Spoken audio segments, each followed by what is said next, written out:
ஓடியவருடைய 8வது பேரன் மத்திய அமைச்சராயிருங்க. அது திராவிட இயக்க சாதனை. அதை விட இன்னொரு சாதனை, இப்போ எனக்கு ஒரே ஒரு பொண்ணு இருக்குது. அந்த பொண்ணு அவங்க லண்டனில் இருக்க புகழ்பெற்ற பல்கலைக்கழகத்தில் ஒன்று குயின் மேரி கல்லூரிக்கும் அதில் போய் இப்போ எல்எல்எம் படிக்குது, சட்ட மேற்படிப்பு. அப்போ 1910ஐயும் 2023 கனெக்ட் பண்ணுங்க. இந்த இந்த 100 ஆண்டு காலத்தில் திராவிட இயக்கம் செய்திருக்கிற சாதனைக்கு சாட்சி நான் தானே, நான் விட என் புள்ள தானே. இப்போ அதுக்கிட்ட போய் ஜாதி பேச முடியுமா? அதுக்கு என்னன்னு தெரியுமா? டெல்லியிலே படித்தது, யூகேஜிலேருந்து டெல்லியில் படிச்சுட்டு அன்றைக்கி வந்து இங்கே எல்எல்பி முடிச்சுட்டு அங்கே எல்எல்எம் சட்டம் மேற்படி முடிச்சிருக்கு. இப்போ திரும்ப அதில் ஒரு ஆய்வு பண்ணுறேங்கிறாங்க, திரும்ப போகிறாங்க. இந்த மாற்றங்கள் எப்படி வந்தது? இந்த 8 பேர்த்துக்கு இடையில நான் கடைசி பையன், நான் மினிஸ்டர், எல்லாம் ஜாயின்ட் ஃபேமிலி. கண்டிப்பாக ஒரு ஜாயின்ட் ஃபேமிலியில் ஒரு மிஸ் அண்டர்ஸ்டாண்டிங்லாம் வரும்ல. அப்படிலாம் வரும்போது அங்கே தாய்மாமா பொண்ணு தான், எனக்கு அம்மாவோட அண்ணன் பொண்ணு தான்.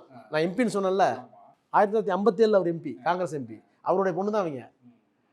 அப்போது எல்லாரும் என்ன மாதிரி தான், நான் மாமா மாதிரி எல்லாரும் மாமா தானே. அப்போ எங்கள் அக்கா எல்லாமே இங்கே வேண்டியது தானே, அத்தை பொண்ணு தானே, மாமா பொண்ணு தானே.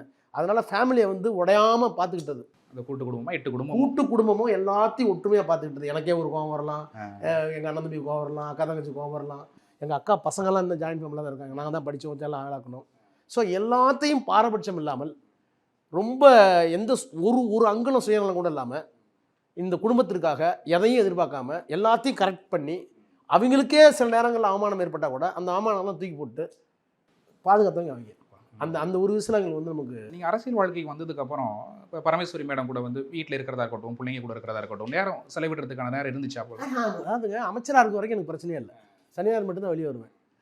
காலையில் போனால் கூட மகாராஷ்டிரா பாம்பேயில் ஒரு கான்ஃபரன்ஸ் தான், ஈவினிங் வந்துடுவோம். காஷ்மீர் கூட வந்துடுவோம். இல்லைனா வெளிநாட்டு கூட்டிகிட்டுலாம் போயிருக்கேன்.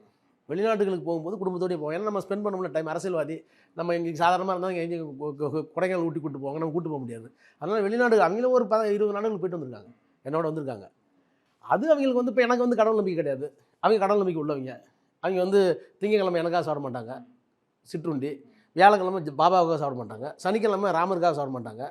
ஏன் பர்மிட் பண்ணியிருந்தேன் நான். பாபா ராமர் ஓகே சார், உங்களுக்காக ஏன் சாப்பிட மாட்டாங்க திங்கக்கிழமை? அந்த திங்கக்கிழமை என்னமோ பேர் சொல்கிறாங்க, சோமவாரமா, கணவனுக்காக. இல்லை, அது உங்களையும் சேர்த்துட்டாங்களே அந்த பாபா ராமர். எவ்வளோ சொல்லி கேட்குறத நம்ம என்ன பண்ணுறது, அவங்களோட உரிமை நான் விட்டுருவேன்.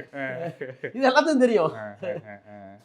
இவ்வளோ ஒரு கூட்டு குடும்பமாக இந்த அளவுக்கு உங்களுடைய அரசியல் வாழ்க்கையாக இருக்கட்டும், தனிப்பட்ட வாழ்க்கையாக இருக்கட்டும், உடையாமல் சிதறாமல் இந்த அளவுக்கு கூட்டிகிட்டு வந்தவங்க இன்னைக்கு வந்து புகைப்படமாக இருக்கும்போது பார்க்கும்போது எந்த அளவுக்கு வருத்தமாக விருந்தோம்பல் தான். நான் ஜெயிலில் இருக்கும்போது ஆயிரக்கணக்கான தொண்டர்கள் வந்தாங்க, 1000 பேருக்கு சாப்பாடு செய்வாங்க. வெளியிலேருந்து ஆள் கூட்டிகிட்டு வந்து சமைச்சு, கார்டன் போய், உங்களுக்கு தெரியும் செட்டில்மெண்ட்ஸ் பெரிய கார்டன் இருக்கும், சாப்பாடு போடுவாங்க. அதாவது ஏழை பணக்காரன் இல்லாமல் எல்லாத்தையும் ஒரே மாதிரி ட்ரீட் பண்ணக்கூடிய ஒரு குணம் எங்கள்கிட்ட உண்டு. அது புகைப்படமாக அவங்கள பார்க்கும்போது உங்களுக்கு என்ன உணர்வை தருது? இல்லை, அது என்ன சொல்கிறது, இப்போ அதாவது அது ஒரு கிட்டத்தட்ட மூட நம்பிக்கை மாதிரி தான், நம்மளாம் ஒரு அசம்ஷன் தானே. அதனால் நம்ம என்ன சொல்லுவோம், ஆங்கிலம் சொல்லுவாங்க லீட் கைண்ட்லி இன்ட்டு லைட்மாங்க. ஒரு இந்த பேர்ட்ஸ் ஒருத்தனுடைய கவிதைக்கு தலைப்பு my Lord lead kindly into light, என்னை ஒலிக்க அழைத்து செல்லுன்னு ஒரு கவிதை இருக்குது. அது மாதிரி ஒலிக்க அழைத்து செல்லுன்னு சொல்லிக்க வேண்டியதான், கைட் மீ அப்படின்னு சொல்லிக்க வேண்டியதான்.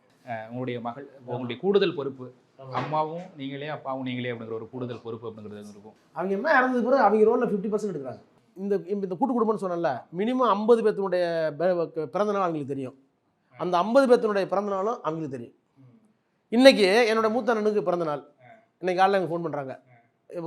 அவர் கொஞ்சம் குண்டா இருப்பார், அதனால் அவர் குண்டப்பான்னு தான் கூப்பிடுவோம்.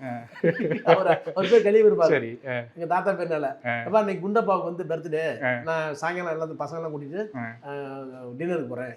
இங்கே பர்த்டே கிராமத்துக்கு போகிறாங்க, கிராமத்துக்கு போகுது, வேலூர் வில்லேஜுக்கு போகுது, இன்னைக்கு போகுது.